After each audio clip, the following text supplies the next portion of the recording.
Good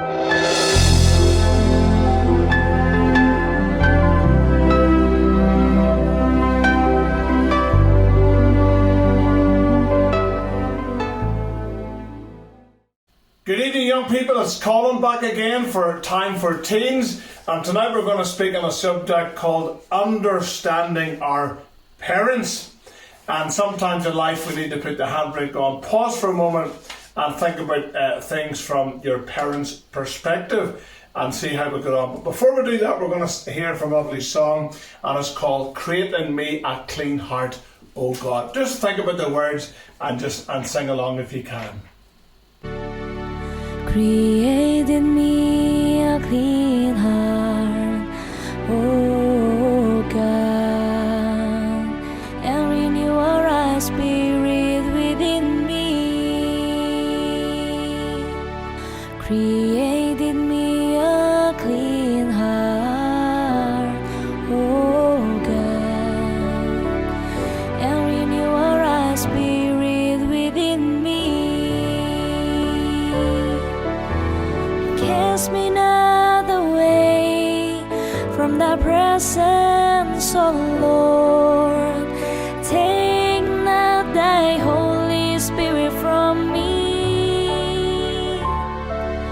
Restore unto me the joy of thy salvation, and renew a right spirit within me.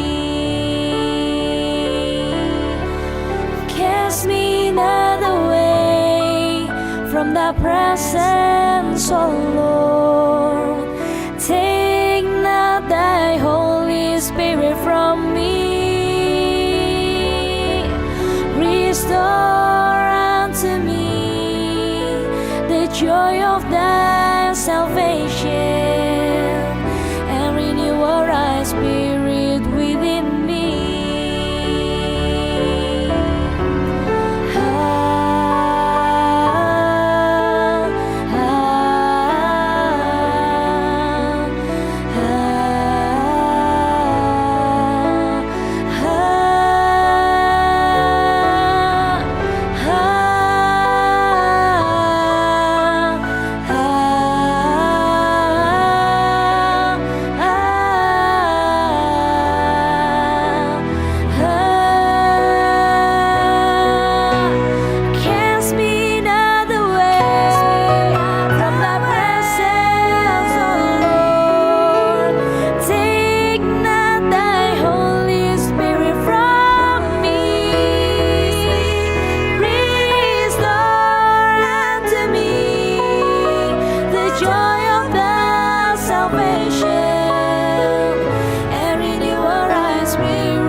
A great song, Sam, Create in Me a Clean Heart, O God. That's sometimes what we need to do, ask God for a clean heart, because some of the reasons why rebel against our parents, challenge our parents, deny their authority, all these things is because our hearts are not clean.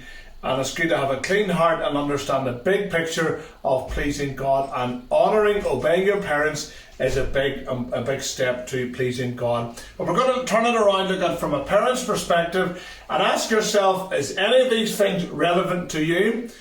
Have you ever had these thoughts towards your parents? My parents treat me like a child. Everywhere I go, they ask me, do I need food? Do I need money? Do I need this? Do I need that? And every step, where are you going to? Like a little child. And sometimes we get fed up with it. We get frustrated with it. Or my parents, we might think they're old school and it's embarrassing. Maybe they just want to sing hymns, the way they dress, what they drive, the way they think. They're not the real world, the modern world, you might think. Or my parents have got rules and they're way too strict. You might ask, why are these rules too strict? And they can be challenged. Or you might think, my parents are hard to talk to. Growing up, I used to think I'd love to talk to my mum or my dad, and of course when it comes to it, you can't talk to them because you feel they underestimate you, they talk over you and they can't relate, they can't understand, or they don't listen to me. Sometimes you want to say something and they just override it, keep talking. So what we end up doing is just putting a zip on it and saying nothing. Then it all builds up inside. Going to show you some pictures of some of these young people and ask if you can relate to these. Here there's a problem with a young teenage girl. The mother's trying to get in to see what the problem is, and the dad's getting frustrated because he can't draw out and he knows exactly what she needs to do, but the child's going, what do you even know? You're not in my world, you're not in the real world. But young people, we forget that our parents were once teenagers exactly the way we were. Maybe your mum is trying to get your attention. She wants you to sit on the couch beside her. She wants to talk. How was your day? Who are your friends? And all you want to do is get on your phone and watch how happy the rest of the world is. But that's a big challenge today when mothers especially get frustrated. They try to talk to the girls, and the girls just want to be in their own wee world. And often the person you take it out on is your own dear mother. And all she wants a bit of time out. She wants to be part of you, part of your life, part of what's going on. And we end up shutting them out. Sometimes don't forget your parents can read you like a book. They read you better than you can read yourself. And maybe your dad wants to sit down, have a chat with you. He notices there's something not right. He knows when there's something in your mind. He knows the way you're reacting, the way you're thinking. But he's not God, therefore he doesn't know what's on your mind. He just knows there's something on your mind. And he tries to be reasonable, he wants to chat, but unless you talk, it's not going to work.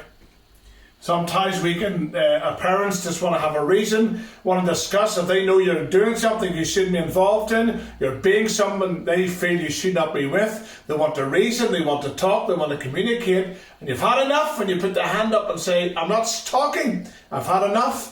And I want you to think from your parents' perspective, because one day, if the Lord enables, the Lord blesses, you are going to be in the same position as a mother or a father. So what their mothers or dads trying to do now is just trying to be reasonable with you, trying to help you, because remember, they always want the best for you, and that's what they're trying to do. They know they don't want you to get to this stage when suddenly you get so down, so depressed, and most people say, I know what to talk to. Your mum and dad wants always you to know that they're always there for you. They're always there to talk to you. They'll wake up in the middle of the night, they'll sit up all night if need be, to be there for you. So never think there's nobody there for you. Your parents are always there for you. And even when nobody wants to be with you, you want to put your hood up, you want to hide your face, you want to just give up and go away. Your mother is always the one who will be there to the end, just like she was the first with you to hold you in her hand. She'll always hold your hand and always understand what you're going through. Even though they think they don't, they do, and they're willing to learn, they're willing to understand if you talk with them, communicate with them. One of the most frustrating times is a parent. They want time with their child, time with you, and all you want to do is spend your whole life on your phone without given time to your mum. So you can understand when they get frustrated, maybe they raise their voice, because all they want to do is connect with their child, with their son or with their daughter, and you're blocking them out, and it hurts them. Believe me, it hurts them, and you've got to see from their side. Don't block your ears, don't block your mind. All they want to do is reason with you, they want to chat with you, they want to laugh with you, they want to spend time with you. They don't want to be in your life all the time, but they want to be part of your life. Because remember, one day you will need them, and don't shut them out of your life when you think you don't need them. Mamas just want to have a laugh. Chat with their sons or daughters, a time with them, see how they're going, how they're ticking, and to make sure there's nothing in there that they can detect when something wrong, because quite often they find it difficult, they can't detect it because you hide it from them, and your well-being is number one in their lives. Even though they're busy, they're working, they have a lot of other things going on, your well-being is number one, physically, mentally, emotionally, and especially spiritually. They want you to be in touch with God. It's so important. Don't forget, your parents are willing to be there for you. When you think nobody else cares, nobody else knows, they're willing to put their arm on you, to be with you, and to reason. They're willing to listen if you want to talk, or if you want advice, they're willing to talk as well, to get the whole balance right. Sometimes, remember, your dad is willing to go right down to your level, and it hurts him more than you think for him to get down there and to spend time to get back up. Busy people, a lot of things they could be doing, but they're spending time with you. Mothers, often they want to do is grab a cup of tea, grab a cup of coffee, and sit down and have a good old girl time chat. Don't waste those time. There's a saying, when you love your mother while she's here, because you'll miss her when she is gone. So when your mum's in good health and all these things, spend time with her, really good time. Good, valuable mother-teenage time, mother-daughter, mother-son time. So let's go over these things again. Have you ever have these thoughts towards your parent? Why do you ask these questions? My mother treats my parents. Treat me like I'm a child, because you are their child and you'll always be their child. So the way they talk, it's the way they've always talked. So the thing is, whenever they tell you, they ask you where you're going, all they want to know is where you're going, what time you're coming back out, because they love you more than anything in the world. Out of all the people in the world, they care for you as their number one child. And that's out of love, out of caring, that's why they're asking. My parents are old school. It's embarrassing. Old school's the best way. And when you become a parent, if the Lord enables, you'll become old school too, because the parents always know what's best for their children. Parents are the ones who own the home, they run the home, they are the ones who make the rules in the home. Like you've got rules in school, rules in a job, there's rules in home, and you've got to keep them. You're going to bend them, you got to talk to your parents about adapting the rules. My parents are hard to talk to. That may be the case. It's often hard to have a conversation with your parent because they're in a different wavelength. They can't understand, or they keep interrupting, whatever. But if you can't talk to them, message them, send them an email, write them a letter, do what you have to do, but keep the communication network open with your parents. You might think they don't listen to me. Well, put your hand up. Don't talk, just stab your hand up. And your parent will eventually notice you with a hand up, and either you're trying to reach the roof, or you've got a stiff arm, or they'll say, why's your hand up? You say, I just want someone to talk to. Then hopefully the penny will drop, and they'll spend time to talk to you. What does the Bible say? Whenever we do a teen talk, kids talk, whatever, we like to see what the Bible says. A few Bible verses, just the meaning of them, look them up yourself. Parents are a teenage pride. Especially the book of Proverbs, a wonderful book about family life, teenage life, parents, how to treat them, react to them, all these things. Children, from a parent's perspective, we're speaking, are a blessing from the Lord. Also in Proverbs 6, we read how parents can offer direction, protection, and they can be good for meaningful conversations because they always have your best in mind. Sometimes we can read people and all of a sudden they can leave us, they don't trust us, they'll go and talk about you. But your parent, your mum or your dad will always have your trust, your privacy and your interest in mind, because they don't want you to be a talking gossip shop around the place. They want the best for you. And remember, it's God's design for the family. God wants a man, a woman to fall in love, get married and have children. That's called the family unit. He respects it above so many things, and he's got a high view of the family. If you've got a mum or a dad, mum and a dad, and they love you and you live in the same home, that's one of the greatest blessings. Millions of children would love more than anything a stable family. A mother who loves them, a father who protects them, cares for them, all these things. So many children don't have that because their families are dysfunctional, they're messed up, their dad's left their mum, the mum's left their dad, and they're just shipped from pillar to post. Just as God intends a husband and a wife to be a blessing to each other, He also intends parents and teens to be a blessing to each other as well. A wonderful family relationship. It doesn't always work, but I challenge you to make it work with your parents. Surprise them. You see, in order to understand our parents, we must first consider the world from their perspective. Put your life in their shoes. You put their responsibilities into your responsibility. Remember, when you were first born, your parents received the greatest bundle of joy. A hard man, his heart is melted. His eyes are watering when he sees how God has enabled them to bring a baby into the world. But just like they receive a bundle of joy, they also receive a great bundle of responsibility. That wee child is born, it's not the neighbour's responsibility, the teacher's responsibility, the church's responsibility. It's their parents' responsibility to love that child, to feed that child, to care for that child. So at what stage would a parent stop caring for the baby? It doesn't. Whether it's a baby, a toddler, a little one, a teenager, right throughout your adult life while your parents are alive, you are evermost on the forefront of their thoughts. It's wonderful how it works. Considering that all parents, especially Christian parents, understand that they are accountable to God how they have raised their children. Concerning how we obey His word, we must consider what our parents are answerable for. Here's a few of the many verses, just highlighting them, and note the responsibilities that parents have for you. Again, look at the Proverbs, mainly Old Testament, New Testament, wonderful. Train up a child in the way God intends you to train a child up. That's why parents do what they do. Teach your child about the things of God. God's going to make them, they're going to give account. Did you teach your children about God? Parents must discipline out of love. Whenever they correct you, they discipline you. It's not out of hate or abuse. It's out of love for your well-being, to better you. Don't stir your child to anger.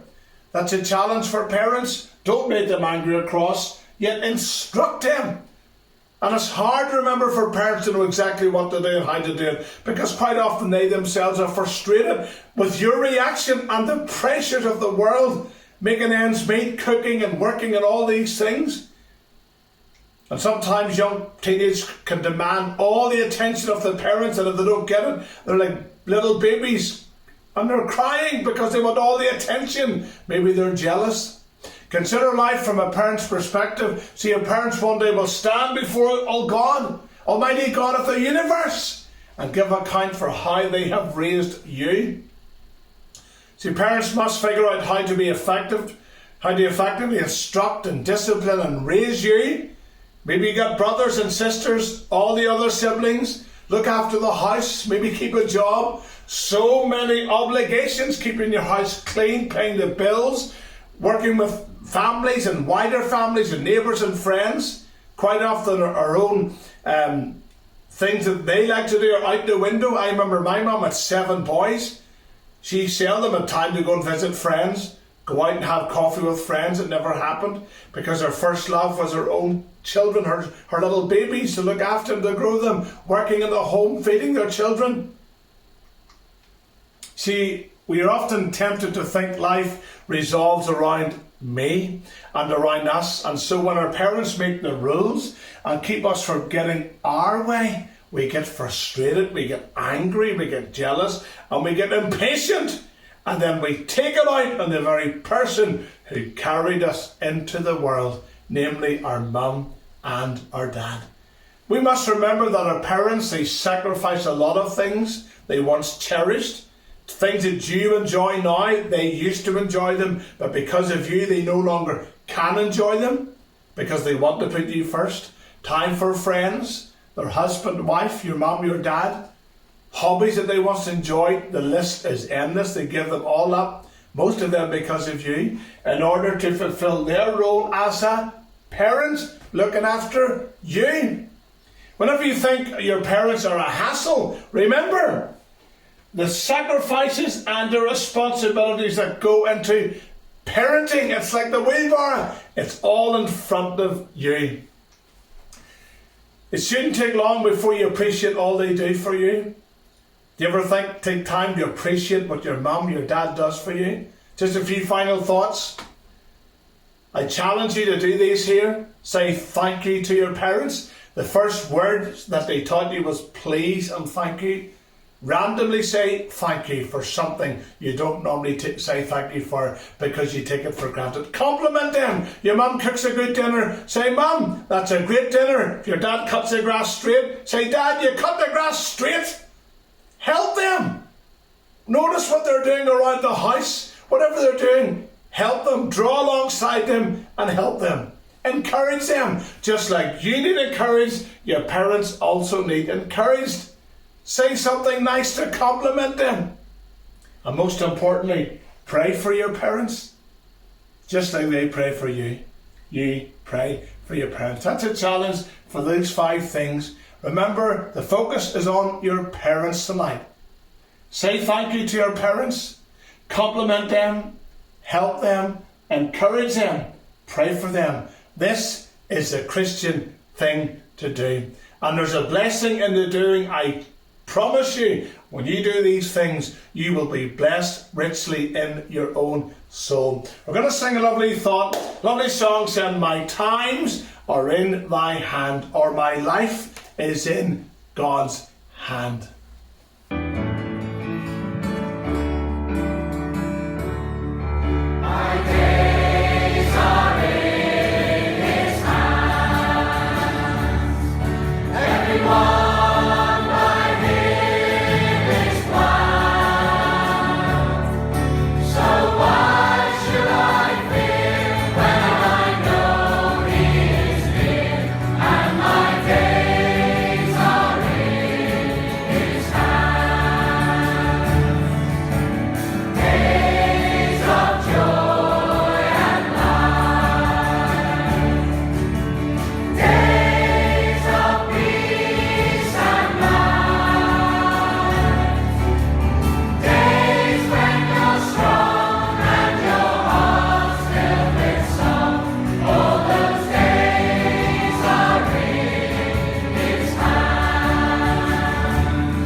song, another great reminder how our times are in God's hands.